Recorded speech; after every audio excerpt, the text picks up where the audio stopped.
నమస్కారం అండి. అందరికీ welcome to my YouTube channel Shri Manju spiritual videos. మనము శ్రీ లలిత త్రిశక్తి నామాలకు 300 నామాలకు భావార్థాలు తెలుసుకుంటున్నాం కదా! శ్రీమాత్రే నమః. కానీ అంతకంటే ముందుగా మీరు గనక మన ఛానల్‌ని మొదటిసారి చూసి ఉంటే తప్పకుండా ఒక చిన్న లైక్ ఇవ్వండి, హైప్ ఇవ్వండి, షేర్ చేయండి, నచ్చితే సబ్స్క్రైబ్ చేసుకోండి, కామెంట్ పెట్టండి ప్లీజ్. శ్రీమాత్రే నమః. ఆహ్, ఏడు 27వ నామము ఏక భక్తి మదార్చిత. శ్లోకం వచ్చేసి 8 అండి. శ్రీమాత్రే నమః. ఆ ఏక భక్తి మదార్చిత అభేదమగు జీవ బ్రహ్మలయందు భక్తి. భక్తి అనగా భజనీయత్వ బుద్ధి. అట్టి పరిజిజ్ఞాస కలవారిచే ఏక భక్తి కలవారు అర్చిత పూజిత. అర్చనమనగా ఉపలక్షణం చేత స్తుతి ధ్యాన నమస్కృతులన్నీయు యన్మానాస జాతి తద్వాచ వదాతి తత్క్రమేణ కరోతి నృత. ఏ వస్తువును మనస్సుతో ధ్యానించునో దీనిని వాక్కు చేత కీర్తించును, కర్మచే సేవించును అని శృతి. కాబట్టి ఇతర ఇంద్రియాలయములన్నీయు మానసిక వ్యాపార పూర్వకములని అభిప్రాయము.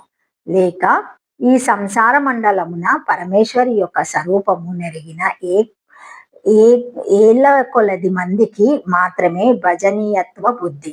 తదేక ప్రవణత్వము సగుణ బ్రహ్మ విషయమునందే భక్తి అష్టవిధములు. అట్టి ఏకభక్తి గల వారిచే అర్చిత, అంతర్యాగ, బహిర్యాగ, మహాయాగములచే పూజిత అని అర్థము.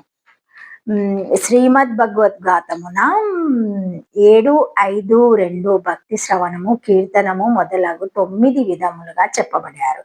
ఈ ఇతర పురాణములందు 8 విధములని చెప్పారు. అంతరంగ పూజ, అంతర్యాగము, కుండలిని జాగరణము, బాహ్య పూజ, బాహిర్యాగము, అధికారి భేదంచే ఈ ఉభయమును చేయుట మహాయాగము. ఓం ఏకభక్తి మదార్చితాయ నమః. శ్రీమాత్రే నమః.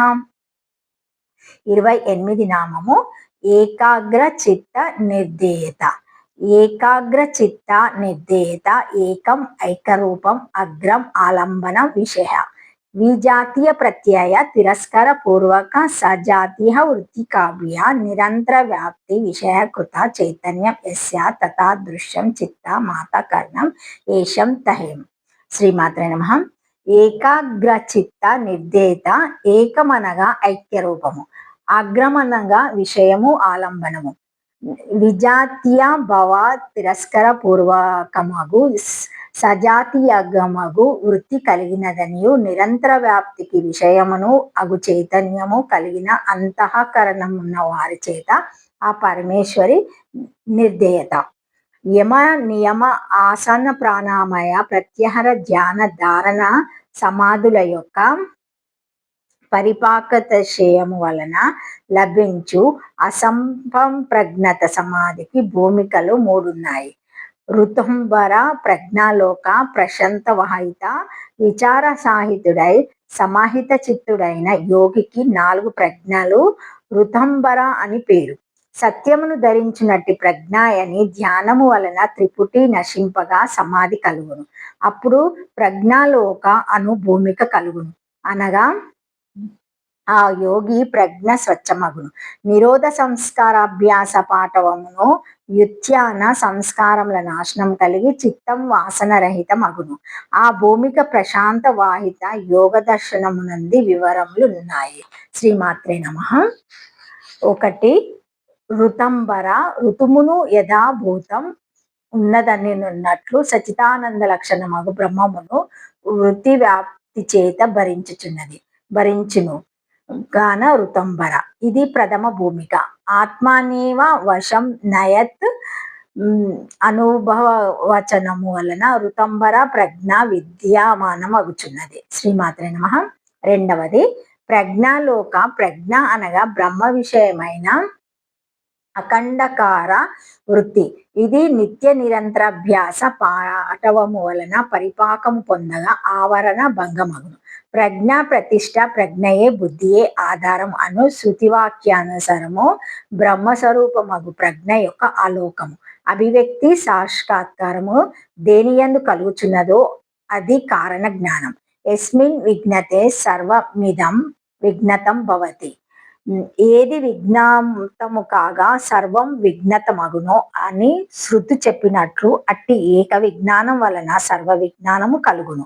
అట్టి విజ్ఞానం నందు అధ్యాసమైన ఆరోపితమైన సర్వ జగత్తును చూడవలెనని కోరిక చిత్తమునందెవరికి గాని ప్రారబ్ధ వశమున కలిగినచో వారికి అశేషమగు జగత్తు చైతన్య ప్రకాశితమై స్వప్నమందలి పదార్థముల వలె కనిపించును.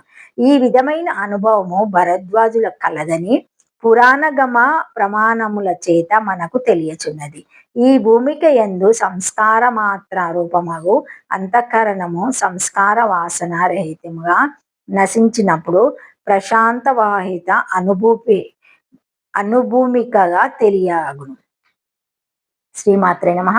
3 ప్రశాంత వాహిత వాహనం అనగా ప్రవాహము సంతత వృత్తిధార ప్రవాహమున కలది. వాహి యొక్క భావం వాహిత. ప్రశాంతమైన వాహిత ప్రశాంత వాహిత లేక ప్రశాంత మగు భావము కలిగినట్టుది ప్రశాంత వాహి. దాని భావము ప్రశాంత వాహిత. మనసో వృత్తి శూన్యస్య బ్రహ్మకారతయా స్థిత అసంప్రజ్ఞత నామేతి సమాధి యోగినాం ప్రియ. మనసు వృత్తి శూన్యముగా నుండి బ్రహ్మకారతతో నుండగా అసంప్రజ్ఞత అను పేరు గల సమాధి కలుగును. అది యోగులకు ప్రియమైనది అని వచనం. ప్రశాంత మానసము హేన్యం భగవద్గీతలో 6:27 శాంతమైన మనస్సు గల యోగిని వరించుచున్నది అని భగవద్వచనము. పృథ్వీవ్యోస్తేజో నిలహకే సముత్థితే శ్రీ పంచాత్మకే యోగ గుణ ప్రవృత్తే నా తస్య రోగాన జరా నా మృత్యః ప్రాప్తస్య యోగాగ్ని మయం శరీరం. పృథ్వ్యాది పంచభూతములు సముస్థితములైనప్పుడు అనగా పంచభూతముల గుణములు గంధాదులు కలిగినప్పుడు పంచాత్మములగు యోగా గుణములు ప్రవృత్తము కాగా ఆ యోగి యొక్క శరీరము యోగాగ్ని మాయమగును. వానికి రోగ జర మృత్యువులు ఉండవు. పైన వివరించిన లక్షణములు గల సాధన పరిపాకముల వలన విని కలుగును. అట్టి యోగులచే పరమేశ్వరి నిర్ధేయత ధ్యానము నిర్గతమగును కాబట్టి నిర్ధేయత. భేదమే స్ఫురించినప్పుడు ధ్యాత్య ధ్యేయమునకు భేదం ఉండునన్నప్పుడు ధ్యాన విషయం ఉండదు. అప్పుడు స్వరూప ప్రకాశమే బ్రహ్మవేద బ్రహ్మేవ భవతి. బ్రహ్మం నెరుగునట్టి వాడు బ్రహ్మమగును అని శృతి. నిర్ధేయత అనుటకు నిధ్యత అని పాఠాంతరం ఉన్నది. ఆ పాఠమున నీతరం అత్యంతం శ్రావణ మనన నిధ్యాసల చేత సాక్షాత్కరింప చేసుకున్న బడినదని అర్థము చెప్పుకోవచ్చును. ఓం ఏకాగ్ర చిత్త నిర్ధేయత్యాయ నమః. శ్రీమాత్రే నమః. Thank you for watching my video. Please like, share, comment, subscribe to my channel. మరిన్ని వీడియోస్తో మళ్ళీ కలుస్తానండి. ఈ వీడియో కనుక మొదటిసారి ఎవరైనా చూసి ఉంటే తప్పకుండా ఒక చిన్న లైక్ ఇవ్వండి, షేర్ చేయండి, నచ్చితే సబ్స్క్రైబ్ చేసుకోండి, కామెంట్ పెట్టండి, హైప్ ఇవ్వండి. శ్రీమాత్రే నమః. ఓం నమః.